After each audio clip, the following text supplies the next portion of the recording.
Kia ora, church family. Hey, I just want to take a quick moment to talk to you about something exciting that is coming up in the life of our church. As many of you know, for the last 9 months, we've been going through the Gospel of Matthew. And to me, one of the most striking things about Jesus in this book is the way he presents the gospel. And Jesus is so strong talking about it as the gospel is not just an event on Sunday, something that you go and attend, but it is a way of life based around community and practicing the way of Jesus. It's about this inside-out transformation where God's love meets us in profound ways and transforms us from the inside out. And it's that call towards the gospel and discipleship that Jesus leaves with us at the end of the book of Matthew, where he says to us, go into the world and make disciples, not go into the world and make converts, not go into the world and make Sunday attenders, but disciples who live from the love of God. The challenge is, for many of us, our lives don't reflect that. We don't feel that way. We feel far from God. We're reactive. We're struggling. We feel lonely. And it can be really hard to experience that transformation of the gospel and discipleship is the way Jesus talked about it. And in our church journey, that's been something we've been wrestling with for the past 6 months. I mean, I don't know if you remember, but if you think back to September, we did a vision series where we were talking about the big vision of this church, which is to see God make all things new in our lives and in our neighborhood. And we asked the question, what's holding us back from making that happen? And here are some of the things that you guys talked with us and shared with us about. You guys talked about how many people who are serving are also wrestling with burnout. Even if they're serving in limited capacities, this feeling of exhaustion and tiredness and not being able to keep up. We've talked about, some of you mentioned that you come to the church and you've got connections, but some of those connections don't have any depth, and many of you feel lonely, even if you've been at our church for a while. We identified that we're struggling to find new leaders who actually have the capacity to serve. And we're also wrestling with people who are going through huge struggles in life, but they don't know who to talk to about that. And some of us don't even know how to pray through that. And as a church, we love the idea of mission. And we love the idea of going out and serving our community. And I love that heart in our church. But the reality is we have a discipleship issue. We need to go deep and allow God to transform us from the inside out. The picture that I've often got for our church is like a new church plant. It's like we're a plant that has sprouted up quick. And we're above the surface, there's leaves and there's branches. And we've moved high fast. But if you dig underneath the dirt, our root systems really shallow. And if we're thinking about mission to our community, it's hard to give other people water to drink if our wells are empty. Or I guess in the words of Jesus, he says, I am the vine, you are the branches. If you remain in me and I in you, you will bear much fruit. But apart from me, you can do nothing. And so we've identified that we need to go deeper on that journey of discipleship as a church. So the question is, how do you do that? How do we enter into that way of life that Jesus talked about? And the truth is, there's no perfect formula. There's no easy program that turns you into a disciple. But there are some things we can do that help us along the way. And interestingly enough, when you ask the question, how do people grow and how do people change, all the best psychologists and neuroscientists that are doing mapping and understanding of the brains, they all come back with one really similar answer. And the reality is that we are changed not by learning new information.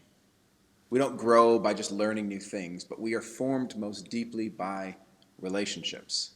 It's the people around us that form us more than anything. And we can see Jesus modeling this in his own practices. I mean, when he starts his ministry, he gets big, huge crowds. But what's the thing he focuses on doing? He gathers around himself a smaller community that he walks with and journeys with faithfully over a period of years. And so for us, recognizing our journey and our challenges around discipleship, we have an opportunity for us to do that same thing. How do we develop small communities that are formed around the ways of Jesus and becoming disciples of him? So, I want to invite you to something. I want to invite you to prototype and build something with me here at the church. I want us to try and develop some new formation communities, communities that are based around these practices. Now, when I say that, I'm not talking about a Bible study. I'm not imagining we're going to get together and do this as the Joyce Meyer Bible Study of the Week. There's nothing wrong with that, but I think God is doing something new in this space. In fact, I don't even want it to be about learning. You don't come together and hear someone talk and share, but instead these formation communities are based around encountering one another deeply. They're based around deep relationships, creating spaces for honesty where the Bible's not something we learn, but it's something we pray through. And it's about encountering God's love in our deep, real, honest, and vulnerable places. And now when I say prototype, I use that word intentionally because we already have some small groups running at our church called the Connect Groups. And these have been great and utterly foundational for the life of our church. They've been so helpful at getting people in and getting them connected. And if you're part of a Connect group that you love and it is going well, I want you to stay a part of that. If your Connect group is doing some of these practices already and you're like, hey, we're already there, then great, God bless you. But I think that there's an opportunity for us to grow a new muscle and a new thing in our community. And so I'm wanting to invite those who want to help me prototype these communities, help me to come in and build them, help me to shape them over the course of this year. Because I need help in doing that, and I want you to help me shape this. And my gut thought is that if we try and build this with some prototype communities over the course of the year, that this might be something that God uses in really cool ways for us, for many more of us in the future of our church. So, what do these groups actually do? What's actually happening here?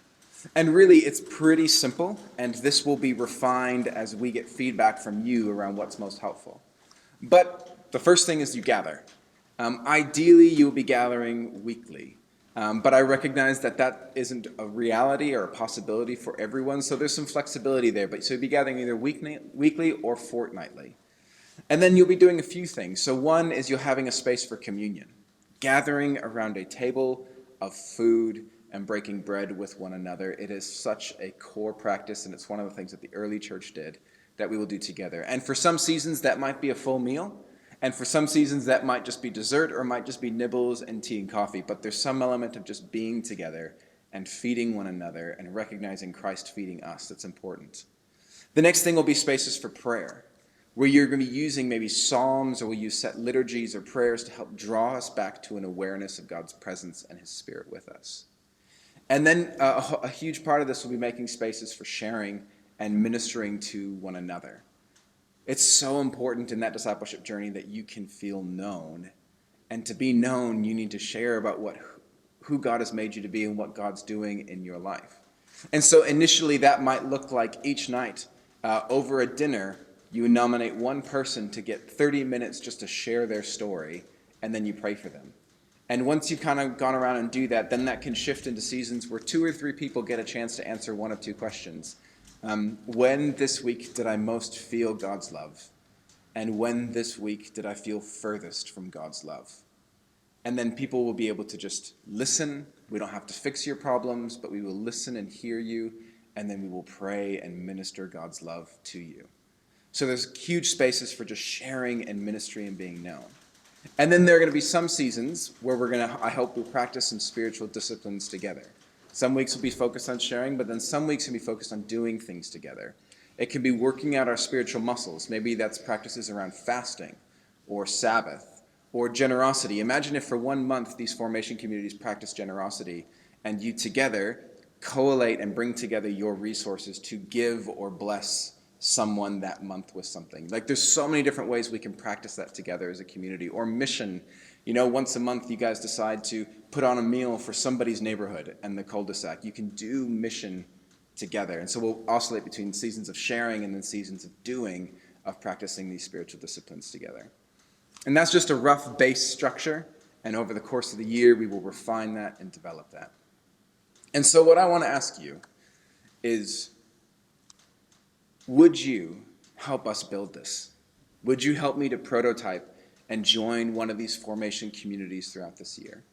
And if you want to, I really want to ask that you would commit at least to 1 year of faithfully participating in this group. For the depth of relationship that's needed, it takes time, and there are no shortcuts to that, unfortunately. You need time with one another, and so I'd ask that you would commit to prioritize this for a year to see what God might do. And so if this is something that you are keen on, that you would like to do, there's going to be a link in this video that you can click on to join one of these communities. And then over the course of these next few weeks, we'll build them together, we'll join them as groups, we'll get leaders for them, and there's a lot of stuff to figure out. That's why I use the prototype word. But here's the thing. I just deeply sense in my spirit that God is doing something in this space. And I believe that if we dive deep into our roots and we allow God to transform us, not superficially, but in our very core of our beings, and we allow each other into our lives, I'm utterly confident that God will bless that and that fruit will grow from that. And I'm so excited to see what might happen to our community as we build ourselves off deep, deep relationships with one another, becoming mature disciples in the way of Jesus. So if that's something you're keen on, can I encourage you to pray about it, click on the link, and sign up to help me build these new Formation communities. God bless.